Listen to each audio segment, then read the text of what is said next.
Right then, this is a quick walk around video, and this is for a Honda HR-V 1.6 EX diesel, 65 plate car. Car's covered just 36,000 miles, but I will double check that because I'm just doubting myself as soon as I said it. Finished in this lovely metallic blue exterior. Black alloys in the car look fantastic on it as well. Go around the car for you. Front lights and lenses clear, intact. There's no cracks or condensation there.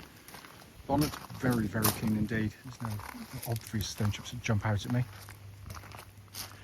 Near side of the car, very smooth down the flanks. Can't see any car parking indentations. Near side front alloy, really nice. Side steps on these top of the range cars look really good. Near side rear alloy again, very clean. Come around the back. Generally all very good. Tailgate, can't see any entry marks there at all. And offside of the car, again very smooth down the flanks. I did see a tiny indentation, but I'm going to try and find it because I can't see it as I'm looking there now. Offside rear alloy, again very nice. Running panel look, very good. This is the final alloy. I can just about see that little, just up here. Besides my little fingernail, a tiny little indentation on the back door, but for a car that's now 10 years old, it's in very nice condition. Coming to the boot area, huge boots on the cars, nicely finished as well. This has been kept very nicely. Coming to the back, enormous amounts of rear legroom, and this is where kids sit, and often, being a family car, heavily used. But the leatherwork looks pretty much like new back here. Coming to the front, the passenger side, all very clean and tidy. Passenger seat likewise, been given absolutely minimal use. Finally, come to the driver's door card. Like the others, really clean and tidy. Footwell areas likewise, nice and clean. Full set of interior mats on the car. And driver's seat for a 10-year-old car, absolutely fantastic. Inside the car now, engine's running, so the dashboard's illuminated. Sat nav, as you can see, working exactly as it should. Put the car to reverse. You know, that lovely clear parking camera, and that complements the front and rear parking sensors fitted to the car. It is very nice indeed. Finally come to the dash binnacle, hopefully you can see. Engine's running, there are no warning lights on. 36,753 miles. That blue light you see, by the way, is basically just the temperature. So when it's cold, you get a blue light. As soon as it's up to operating temperature, it goes off, basically. But yeah, lovely car, this one. Finally, just to show you, owner's manual pack and lock wheel nut key, all here and present with the car. Right then, this is a quick road test video, and this is for a Honda HR-V 1.6 EX diesel. Car's registered WK65ZHH, and with a mileage of just 36,753 recorded. The reason we do all of our videos, as I say in each and every one, especially this bit, the road test section, it's just to ensure that if anyone's online looking at any of the cars we're selling, they get to see that actual car in operation. It can be very frustrating to go and see a car which can look, perfectly good in a photograph or a description, but only to get there and find out when you drive it, it's got an obvious fault that shows up. It could be, especially if you've obviously driven any kind of distance. We also do the road tests on these very quiet country roads. It's beautiful part of Gloucestershire, and this actually forms part of the road test route we take our customers on. And the hope is it'll be representative of what you'd feel yourself should you go and drive in the car. So coming to the car, it's low mileage, it's a Honda, you'd expect it to drive well, and it does. So that's pretty much video over. But I'll persist. Push button start, top of the range car, engine starts instantly and settles to a smooth, even idle. There are no warning lights on the car at all, relating to the engine or any other part of the car. Honda build brilliant engines, and this is a classic example of why they're so good. It's renowned for being very tough and reliable over big mileages, just with good regular maintenance.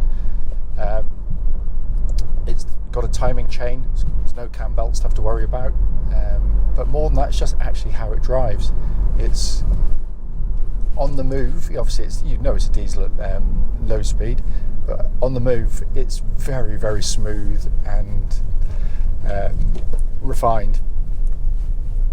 It's got plenty of pull as well. Slow down for the horse, my friend. Oh dear.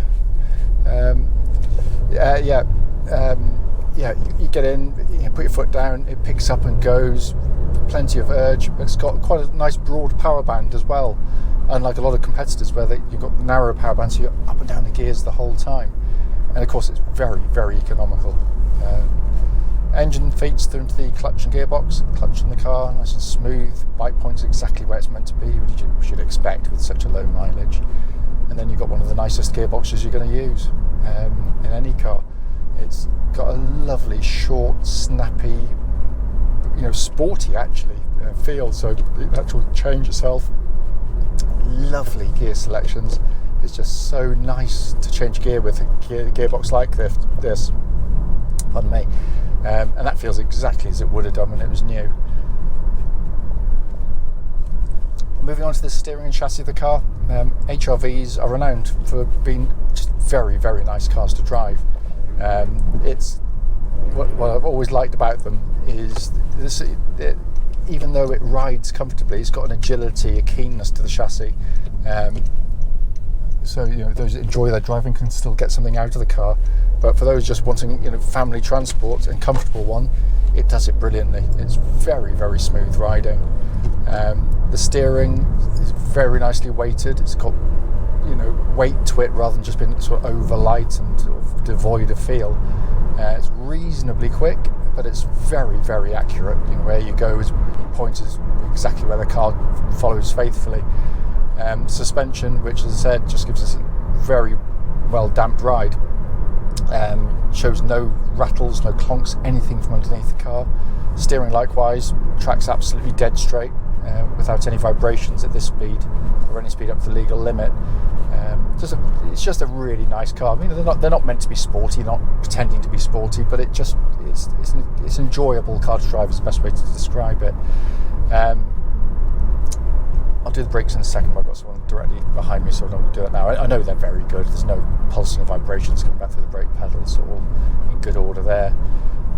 Coming inside the car, as you'd expect of a Honda, very well put together cars. There's no squeaks or rattles inside. Being a top of the range car, you get the big glass panoramic roof, which is shut now, but it adds a lot of natural light into the car, and that's lovely. The dashboard layout, still looks relatively modern in here. It's very easy to just jump in and drive. A Garmin-based sat-nav system, which most people at some time in their life will have used, all working perfectly there. Down below that, you've got a control pad for the air conditioning system.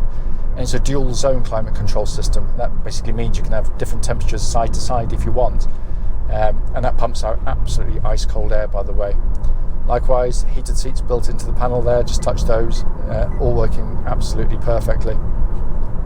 I love this interior. It's got this sort of piano black and chrome, which just sits really nicely inside the car. Dash binnacle directly in front of me here.